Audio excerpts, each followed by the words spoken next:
We are living in a time of technological advancement and towering skyscrapers.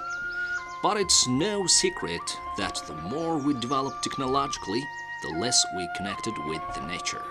Living in harmony with nature means not just using and possessing the resources of nature, but also protecting and preserving it.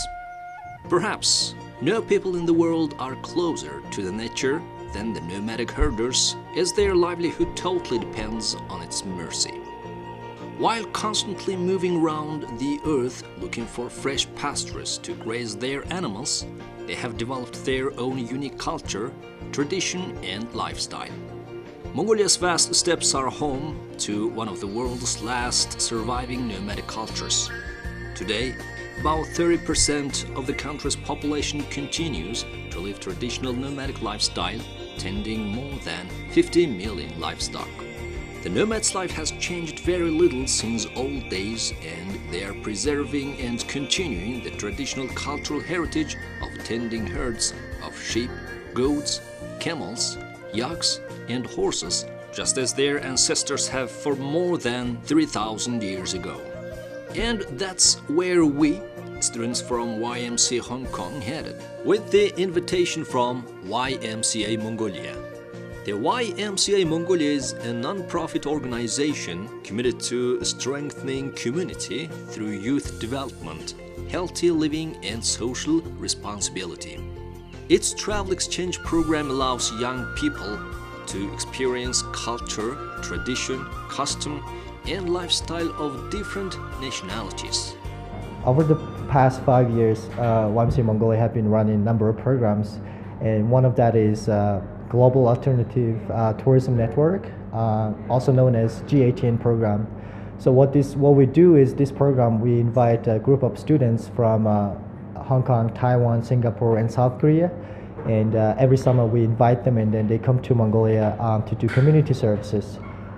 This year we had teams from Taiwan and Hong Kong, and they came to Mongolia and working with the primary school children, and so having a good time. And so we are trying to encourage have a meaningful trip, not just come to Mongolia and sightseeing and for pleasure. We want to do more than that, and we really encourage young people to have a meaningful trip through this program. Through its G18 programs, YMCA Mongolia aims to educate the visitors and the locals about issues that largely affect communities in the country. Most of all, the program emphasizes learning about teamwork, communication, social responsibility, and meaningful cultural exchange. We send them to have them to expose their daily lifestyle and what they do, what they have to do to go through daily life, like milking cow, go to riding a horse, and things like that. And this is very unique culture about Mongolia that even our younger generation need to be more aware of it, and also be able to learn from it, and also be able to share this unique culture to international students. Our destination is a nomadic family in Somtok province, about 40 kilometers south of Ulaanbaatar, the capital city of Mongolia. We wanted to explore and delve into the life of Mongolian nomadic herders, the people who lives in harmony with nature.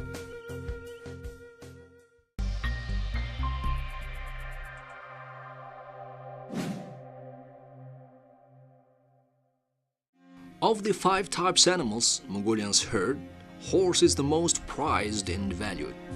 It plays an important role in daily life of Mongols as primary means of transportation.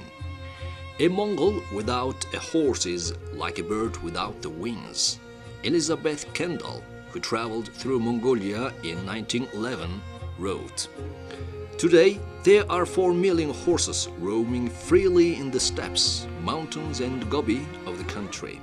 Mongolian children learn to ride when they are as young as 3 years old.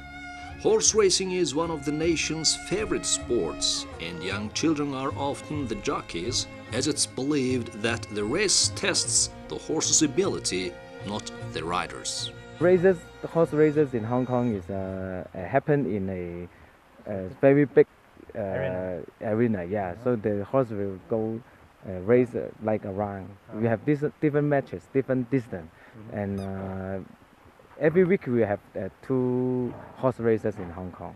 Yeah.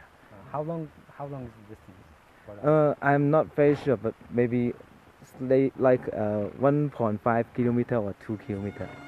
Mongols have a large vocabulary of horse-related terms with around 300 names of color, which are used just for horse identification. Their vocabulary is so precise in terms for nuances of a horse's coat that despite the number of horses in vicinity, there is never confusion about which horse is being discussed. The Hong Kong horses is bigger when comparing to the Mongolia's one. And the Hong Kong horses, most of the Hong Kong horses are trained to be wide. So they are more quiet and they will follow the instruction, the orders of the human.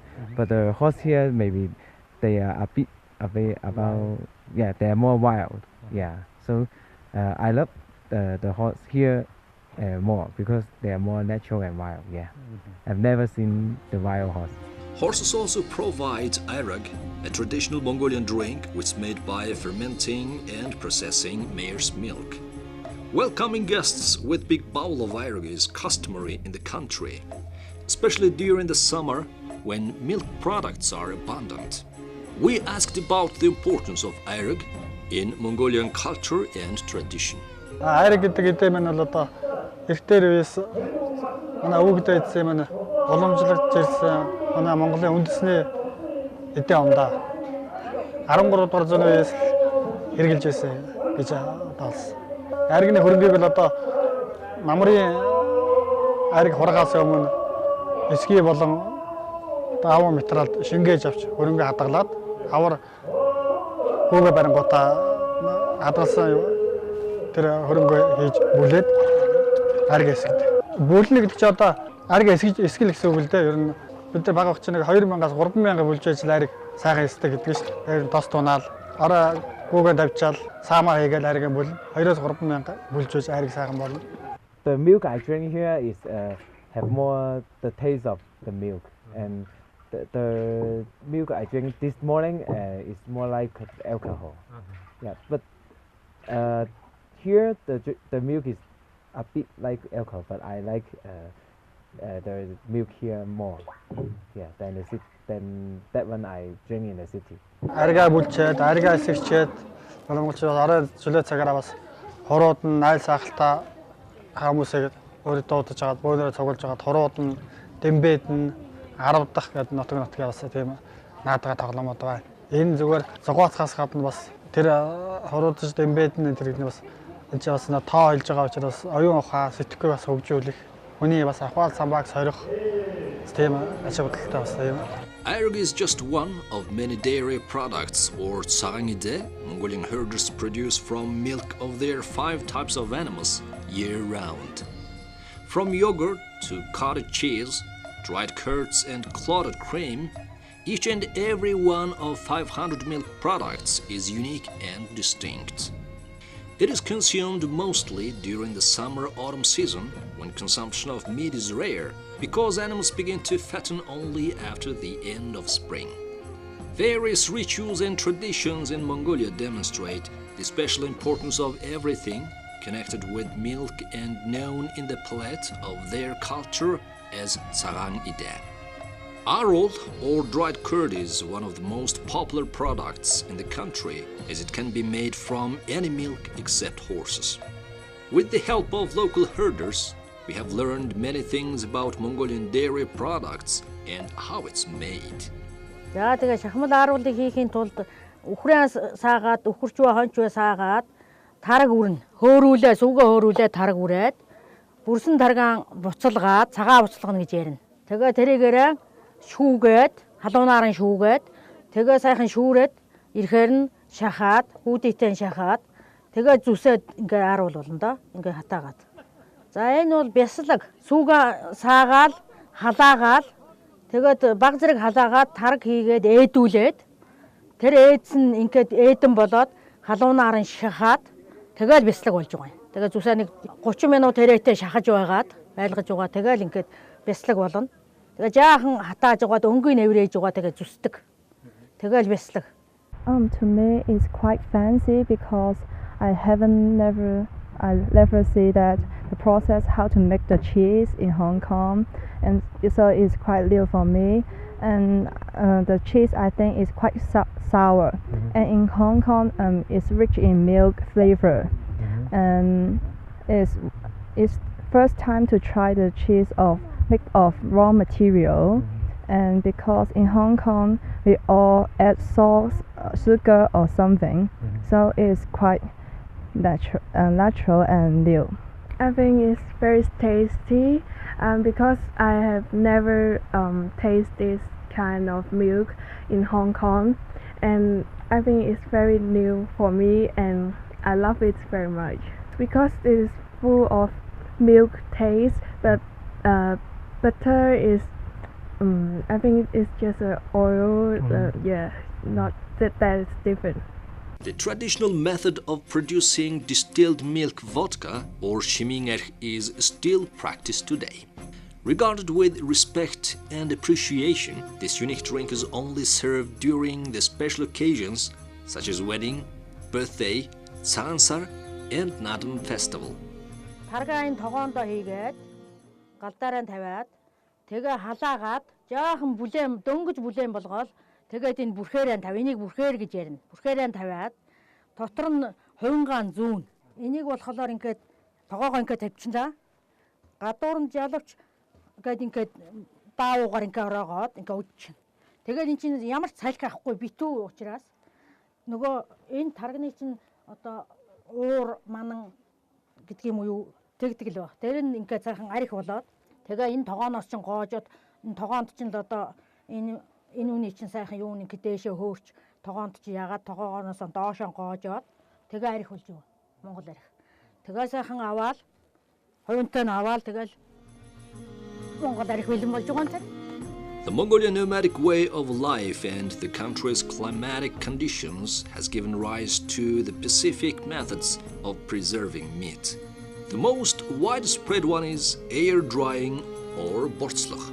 Borts is air-dried meat cut into long strips which are hung in the shade. Одоо ич өвөл махан хөлдөөгөө дөнгөж хөлдөөгөө тэгэл яснаас нь шуулж аваад тэгээ жижиг ингээд тогсон ч болно зүгээр жижиг нэгхэн хараад тэгээ тавиад тэгээ тэр чин өвөлжөнгөө ил задгай салхинд байгаад ухаар чин сайхан хонгор урцуулдаг байхгүй юу. Тэгж хийж байсан. Хонгор урцч яах вэ? Эмийн журмаар хэрглэж ил байсан юм билээ. Ер нь бол бас баг хэрглэж байсан юм шиг байгаа шүү. Бурцыг баг хийж байсан юм шиг байгаа. Өнөөх юу байхгүй учраас ичинд ер нь цөөхөн мал хэрглэж байсан. Идэж. Тэгээд баг хэрглэж байсан юм билээ. За тэгээ хатаагаал хэрглэж байсныг л борц атсан 2-3 сар л хатааж байгаа юм л да. Тэгэл хураагаад авна тэрнийг л борц гэж хэлж байгаа юм. Тэгээ сайхан хонгор шаргал болчихж байгаа юм. Өөр хатаад одоо муухай болохгүйгээр тэгээ тэрийг нүдээд хүнсэндээ хэрглэж байсан.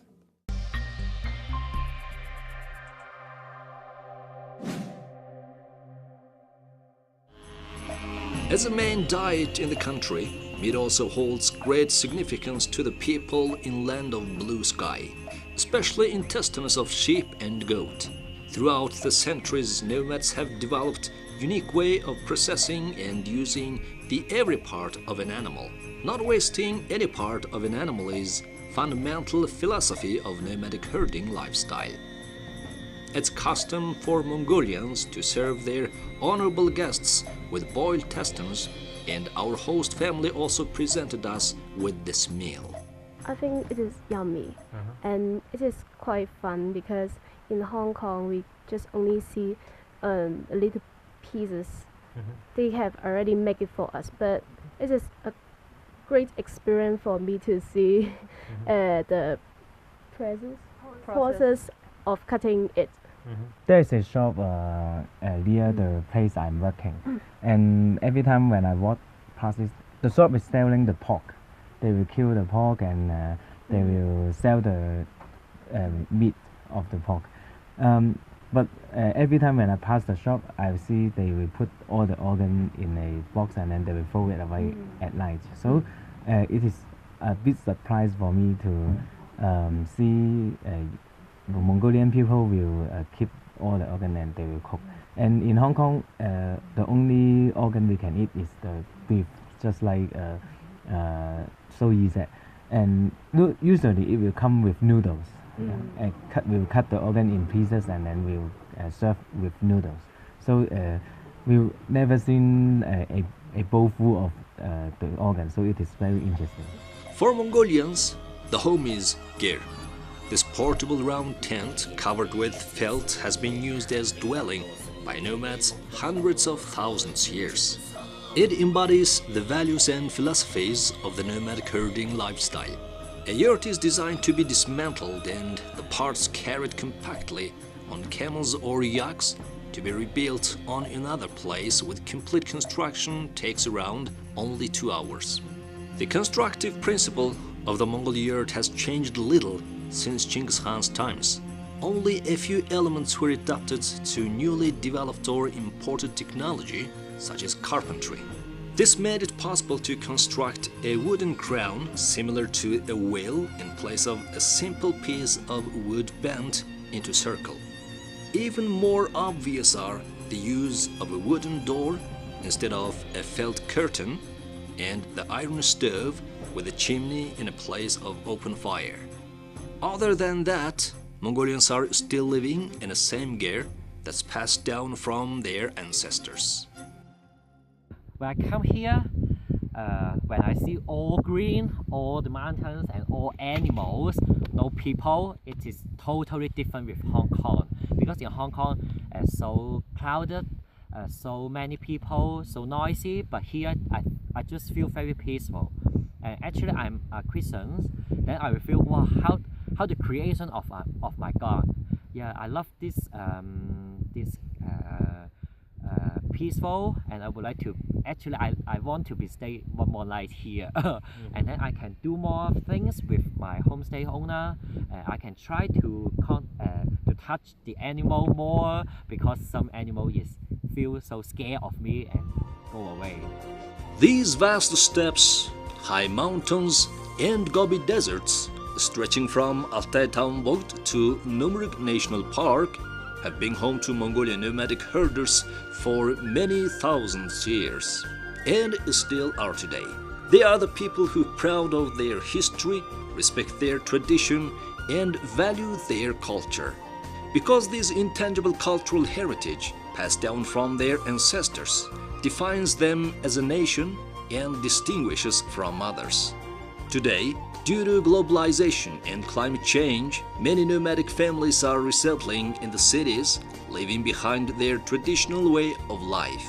With this endless migration towards cities and sedentary lifestyle, more and more aspects of nomadic herding culture and heritage are being lost or forgotten. That's why we, the youth of this digital generation, must learn, explore, and care about the nomadic cultures that are in danger of being left behind or even become extinct. Because they are the people who can teach us how to live in harmony with nature.